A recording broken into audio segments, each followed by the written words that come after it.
आदेश जय श्री महाकाल। बहुत सारी बातें हैं जो समझ के परे हैं, लेकिन जब व्यक्ति उनको समझने की चेष्टा करता है तो वो बातें भी समझ में आने लगती हैं। आज हम एक ऐसा विषय लेके आए हैं जो विषय अपने आप में बिल्कुल अलग तरीके का विषय है। बहुत सारे लोगों का कहना है कि उनके ऊपर तंत्र प्रयोग होता रहता है, उनके ऊपर भूत लग गया, उनके ऊपर प्रेत लग गया, उनके ऊपर पिशाच लग गया। तो आज के इस वीडियो में हम आपको ये बताने वाले हैं कि भूत प्रेत कितने सत्य हैं और कितना मनोविज्ञान सत्य है। आज के वीडियो में हम आपको मनोवैज्ञानिक दृष्टिकोण भी बताएंगे और वास्तविक भूत प्रेत का भी बताएंगे। बहुत सारे लोगों को भूत प्रेत लगे नहीं होते हैं, कोई भी नेगेटिव एनर्जी का कोई प्रभाव नहीं होता है, लेकिन उनका जो मनोविज्ञान होता है वो इस तरीके का हो जाता है कि उन्हें लगता है कि उनके ऊपर किसी ने तंत्र प्रयोग कर दिया। कई सारी महिलाओं के साथ भी ऐसा होता है, उनको लगता है कि जैसे उनके परिवार वालों ने किन्हीं ने उनके ऊपर कुछ कर दिया। रिसेंट में ही ऐसे बहुत सारे हमारे पास केस आए थे कुछ समय पहले, जिनमें लोगों का कहना ये था कि भाई किसी ने, पड़ोसी ने उनकी दुकान बंद कर दी, फिर किसी ने उनके ऊपर ये कर दिया, उनका पड़ोसी ये कर रहा है, उनका पड़ोसी वो कर रहा है। तो ऐसी जो चीज़ें हैं, क्या ये सत्य हैं या कितने हद तक सत्यता है इसमें, या नकारात्मक शक्ति किस तरीके से काम करती हैं, क्या इसका पैटर्न होता है, क्या सही है क्या गलत है, हम भ्रम को और वास्तविकता को कैसे जानें। तो देखिए, भ्रम और वास्तविकता को ऐसे जाना जा सकता है। वास्तविकता में जब किसी व्यक्ति के ऊपर कोई नेगेटिव एनर्जी का प्रभाव होता है तो सबसे पहले उसके माइंड को कंट्रोल करता है, यानी व्यक्ति की माइंड की स्थिति ऐसी हो जाती है जैसे आदमी चितभंग होता है। चितभंग यानी कि अर्धविक्षिप्त जैसी अवस्था, जिसमें कि व्यक्ति का सेंस खत्म होने लगता है। व्यक्ति मौजूदगी महसूस करता है अपने अंदर, उसके अंदर कोई ऐसी मौजूदगी वो महसूस करता है जैसे उसके बॉडी के अंदर दो व्यक्तित्व हैं, यानी माइंड एक है लेकिन माइंड को चलाने वाले दो लोग हैं। यानी एक तो उसकी आत्मा, लेकिन एक दूसरी आत्मा जो घुसपैठिया की तरीके से उसके शरीर में एंटर कर चुकी है। ये ब्रह्मरंध्र होता है यहाँ चोटी के स्थान पे, यहाँ से कोई भी नेगेटिव एनर्जी या पॉजिटिव एनर्जी आपके शरीर में प्रवेश करती है। तो इस ब्रह्मरंध्र के माध्यम से कोई एनर्जी उसके अंदर प्रवेश कर चुकी है, व्यक्ति ये महसूस करता है। और वो एनर्जी अगर नेगेटिव एनर्जी है तो वो उसके ऐसे थॉट्स देती है कि जाओ छत से कूद जाओ, जाओ मर जाओ, कहीं पे गाड़ी आ रही है, राइट साइड गाड़ी आ रही है, उसको जाना लेफ्ट साइड है, तो उसको माइंड में थॉट आएगा राइट साइड चलो, राइट साइड चलो, ऐसे थॉट आएगा। और उसके अंदर चूंकि उसकी आत्मा है वो सही गलत समझ रही है और दब रही है दूसरी एनर्जी की वजह से, तो वो कहेगी नहीं नहीं ये गलत है, तुम्हें लेफ्ट होना चाहिए, नहीं नहीं ये गलत है। तो आप एक ऐसे प्रतिद्वंद में फंस जाते हैं जहां आप महसूस करते हैं कि आपके अंदर दो व्यक्तित्व हैं और आपके अंदर ही हैं। बाहर वाले व्यक्ति से लोग लड़ सकते हैं, बाहर वाले दुश्मन से लड़ा जा सकता है, लेकिन जो दुश्मन तुम्हारे शरीर के अंदर है वो उससे कैसे लड़ेंगे। तो ये बहुत जटिल प्रक्रिया होती है, जटिल अवस्था होती है, व्यक्ति के जीवन में बहुत दिक्कतों वाली होती है। तो ऐसे ही हमारे केस आए हैं जिनमें कुछ केस इसी तरीके के थे जिसमें कहना था कि भाई कानों में पहली बार आवाज़ सुनाई दी, चीज़ें हुई, इसके बाद उनके साथ ये चीज़ें होने, और आदमी इतना कमज़ोर हो जाता है कि ऐसे डरता है, जरा सी अगर तेज़ बात सुन ले आदमी डरता है, दिल की धड़कनें बढ़ जाती हैं, चक्कर आने लग, बेहोश हो जाता है, और कई और भी चीज़ें होती हैं। लोगों की एक अनजाना सा डर सताता रहता है और ये सिचुएशन तक आ जाती है व्यक्ति की कि व्यक्ति को बाथरूम भी जाना है तो व्यक्ति किसी को साथ में लेके जाएगा। पता चला व्यक्ति अंदर चला गया, अंदर से अगर कुंडी भी बंद कर ली उसने, अंदर से अगर बंद कर लिए दरवाज़ा, तो नेगेटिव चीज़ अगर हावी हो गई तो वो उसके हाथ कांपने लगेंगे, वो दरवाज़ा भी नहीं खोल पाएगा और वहीं के वहीं एक डिप्रेशन जैसे सिचुएशन में फंसने लगता है। तो ऐसी स्थिति बनती है, ये नेगेटिव एनर्जी का साइन है। अब मनोवैज्ञानिक दृष्टिकोण क्या है? मनोवैज्ञानिक दृष्टिकोण ये है कि लोग जो इस तरीके के सोचते हैं इनके साथ ही ज़्यादा होता है। जैसे जो लोग वहम ज़्यादा करते हैं जिसको कहा जाता है, जैसे मान लीजिए कोई व्यक्ति आया, कोई व्यक्ति ने आके उनसे ऐसे हाथ मिलाया, हैंड शेक किया, हाथ मिलाया, हाथ मिलाते ही उसने ऐसे कर दिया, हाथ मिला के आपको वहम बैठ गया, इसने कोई तंत्र प्रयोग कर दिया, इसने हाथ मिला के ऐसी कोई क्रिया कर दी है। और माइंड इतना कमज़ोर होता है ऐसे लोगों का कि उनको क्या है कि जैसे ही वो ये चीज़ करेगा उसको हाथ में दर्द होना शुरू हो जाएगा। क्योंकि माइंड को ये समझ में आ रहा है कि इसने तंत्र कर दिया और माइंड ये समझता है, माइंड को ये पैटर्न पता है कि तंत्र का मतलब होता है कहीं भी दर्द हो जाना, हाथ में दर्द होने लगना, यानी तंत्र प्रयोग कर दिया, पाँव में दर्द हो गया तंत्र प्रयोग कर दिया, पेट में दर्द हो गया तंत्र प्रयोग कर दिया। भैया हर चीज़ में तंत्र प्रयोग नहीं होता है। यहाँ तक कि लोगों को तो मैंने ये भी देखा है कि लोगों का कहना ये होता है कि मेरे ऊपर तंत्र प्रयोग कर दिया है, ऐसा तंत्र प्रयोग कर दिया कि मुझे मुहासे हो गए हैं, मुझे पिंपल्स निकल आए हैं, फलां आदमी ने तंत्र प्रयोग कर दिया। ऐसा कहीं नहीं होता है। नेगेटिव एनर्जी का साइन बहुत अलग होता है। और होता क्या है इसमें कि जब मनोवैज्ञानिक दृष्टिकोण से इंसान सोचता है कि उसके ऊपर तंत्र प्रयोग है, उसके ऊपर तंत्र प्रयोग है, उसके ऊपर तंत्र प्रयोग है, होता यह है कि वो इस ब्रह्मांड में अज्ञात बातें भेज रहा है, और वो जब बातें ऐसी भेजता है कि मेरे ऊपर तंत्र प्रयोग हो, तो अज्ञात बाबा उसको सुन लेते हैं और ना होते हुए भी वो उसकी ज़िंदगी में निगेटिव एनर्जी को प्रकट कर देते हैं, और फिर वो धीरे धीरे वाकई में निगेटिव एनर्जी के सर्किल में आ जाता है। और ये ऐसा होता है कि अगर एक बार आदमी इसको चक्र में फंस गया, फिर उसको निकालने वाला कोई नहीं है। क्यों? क्योंकि दोनों तो अलग हैं। मनोवैज्ञानिक दृष्टिकोण का इलाज करने वाला डॉक्टर होता है। आज जो डॉक्टर को मानेगा तो डॉक्टर के पास जाएगा, डॉक्टर उसको मनोविज्ञान का तो ट्रीटमेंट कर देगा, लेकिन अगर रियल में उसके अंदर निगेटिव एनर्जी है, उसको ठीक कौन करेगा?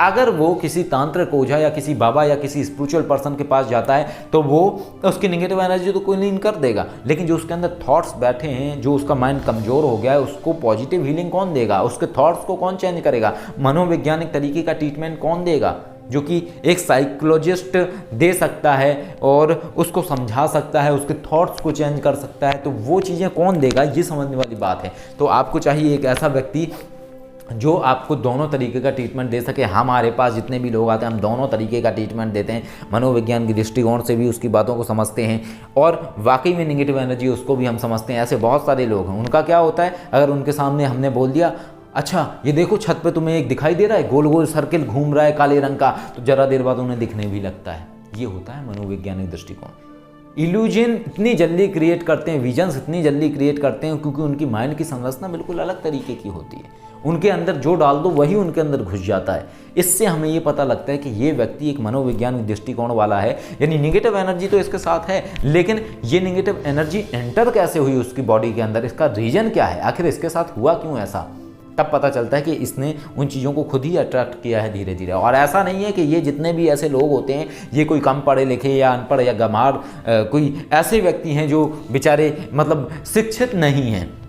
ये बहुत पढ़े लिखे लोग होते हैं जिन्होंने पूरी ग्रेजुएशन करी होती है, यहाँ तक कि मास्टर तक की डिग्री हासिल करी होती है, उनके साथ तक ऐसी स्थिति होती है। क्यों? क्योंकि माइंड सबसे बड़ी चीज़ है, माइंड मिस्ट्री समझना बहुत बड़ी चीज़ है, दिमाग को समझना बहुत बड़ी चीज़ है। मैंने हर बार बताया है कि बहुत सारे रहस्य हैं इस ब्रह्मांड में। एक और ऐसी शक्ति है जिसका हमने जिक्र नहीं किया है, महारथी मस्तिष्क। दिमाग के अंदर एक ऐसी सुपर नेचुरल पावर होती है जो किसी के भी थॉट्स को कंट्रोल कर सकती है, किसी भी आदमी को अपने मुताबिक बना सकती है, किसी को भी अपने ओरा में ले सकती है। और हम उन चीज़ों का इस्तेमाल करते हैं जब हमें ज़रूरत लगती है कि हाँ यहाँ पे इस चीज़ का इस्तेमाल करना चाहिए। और महारथी मस्तिष्क की पावर इतनी ज़्यादा होती है कि व्यक्ति ध्यान की अवस्थाओं में जाके महारथी मस्तिष्क के माध्यम से अपने कई जन्मों की यात्रा कर सकता है और उसके साथ साथ अपने कई जन्मों की स्मृतियों को भी याद कर सकता है। क्योंकि आत्मा के साथ महारथी मस्तिष्क एक इस तरीके की एक स्थिति है जिसके पास पूरा का पूरा डाटा रहता है। जैसे आपकी हार्ड ड्राइव होती है,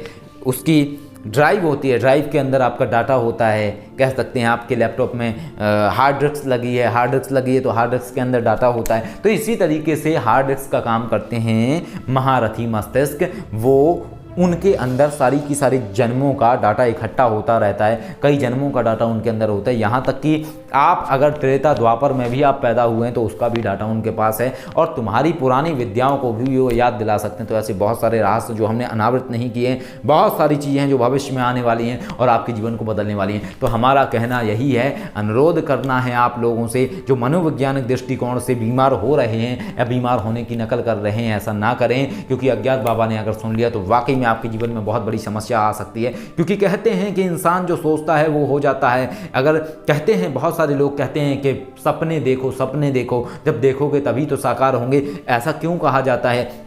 डीप थ्योरी शायद वो न जानते हो। डीप थ्योरी रही है, जब तुम किसी सपने को देखते हो, सोचते हो, इमेजिन करते हो, तो वो इमेजिनेशन पावर जाते जाते लॉ ऑफ अट्रैक्शन तक जाती है। लॉ ऑफ अट्रैक्शन अज्ञात बाबा में बहुत फ़र्क है। लॉ ऑफ अट्रैक्शन बहुत नीचे लेवल की चीज़ है, अज्ञात बाबा के पैरों की ज़मीन है लॉ ऑफ अट्रैक्शन। तो पहले आपकी बात लॉ ऑफ अट्रैक्शन तक जाती है, तब धीरे धीरे आपकी ज़िंदगी में चीज़ें प्रकट होती हैं। इसके बाद वो बात अज्ञात बाबा तक जाती है और कंप्लीटली आपकी लाइफ में चेंजेस आ जाता है। जो आपने सपना देखा होता है अपनी ज़िंदगी के लिए कि आप ऐसे अपनी ज़िंदगी को जिएंगे, तो वैसी ही सिचुएशन होती है आपकी लाइफ में। ये होते हैं अज्ञात बाबा। बहुत गजब की ऊर्जा है, निराकार ऊर्जा है, इस ब्रह्मांड में संपूर्णता में व्याप्त ऊर्जा है।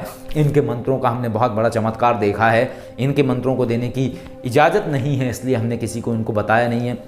अज्ञात बाबा का ज़बरदस्त कमाल है। इसके साथ एक और एनर्जी है जो अदृश्य है, ये कोई विजुअलाइज एनर्जी नहीं है, विजुअल एनर्जी नहीं है, रहस्य गुरु जो रहस्यों को देते हैं। जैसे कि लोग कहते हैं कि भाई फला जगह पे कोई व्यक्ति जाता है, अगर उस काम में हाथ डालता है उसकी मौत हो जाती है, लेकिन रहस्य गुरु जिसको चुनते हैं, अगर वो व्यक्ति उस काम को करेगा तो उसके रहस्य को वो खोज लेगा, उसकी मौत नहीं होगी। तो रहस्य गुरु का कॉन्सेप्ट ये है। इसके ऊपर आते हैं एक और दूसरी शक्ति आते हैं षड्यंत्र गुरु। षड्यंत्र गुरु का काम ये होता है कि जिस तरीके से चाणक्य चंद्रगुप्त मौर्य को रास्ता बताते थे, इसी तरीके से षड्यंत्र गुरु हर विरोधी से निपटने के रास्ते बताते हैं और अदृश्य तरीके से सारे के सारे विरोधियों के पांसे उल्टे कर देते हैं। यानी विरोधी जो चाल सोचता है वो उल्टी पड़ जाती है या विरोधी उसमें खुद फंस जाता है। तो षड्यंत्र गुरु, रहस्य गुरु, अज्ञात बाबा, महारथी मस्तिष्क, ऐसी बहुत सारी इनविजुअल एनर्जी हैं जो हमें सपोर्ट करती हैं, हमें प्रोटेक्ट करती हैं। इसलिए हम औरों से चेंज हैं, औरों से अलग हैं, इसलिए लोग हाथ नहीं डाल पाते हैं।